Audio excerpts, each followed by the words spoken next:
धानोरा येथील घरकुल लाभार्थ्यांचे गटविकास अधिकारी यांना निवेदन, घरकुलासाठी रेती त्वरित उपलब्ध करा।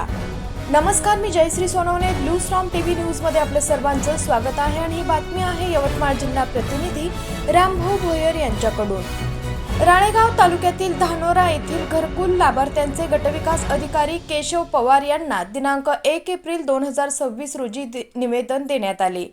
शासनाचे मोदी आवास योजनेअंतर्गत घरकुल मंजूर झाले आहे। मंजूर झालेल्या घरकुलाचे बांधकाम करिता रेतीची आवश्यकता आहे। रेती उपलब्ध न झाल्यामुळे घरकुलाचे काम रखडले आहे। आपल्या कार्यालयामार्फत सचिव धानोरा यांना केवळ PM घरकुल योजनेच्या लाभार्थ्यांना रेती उपलब्ध करून देण्याबाबत लाभार्थ्यांची यादी व सूचनापत्रांचे PDF सचिव यांना पाठवले असून त्यात मोदी आवास योजनेच्या लाभार्थ्यांचे नावे समाविष्ट नाही। त्यामुळे आम्ही घरकुल लाभार्थी घरकुल लाभापासून वंचित आहोत। तरी लाभार्थ्यांना रेती उपलब्ध करून देण्यात यावी व रोहिणी किंवा हिवरा घाटातून उपलब्ध करून देण्यात यावी असे निवेदन विशाल एनोरकर, उपसरपंच स्वप्नील गलाट, गणेश फुलबांदे, विलास साखरकर, पत्रकार दिनेश साखरकर, विजय चकोले, अविनाश घोडे, निलेश वरघणे, हर्षल घोडे यावेळी उपस्थित होते।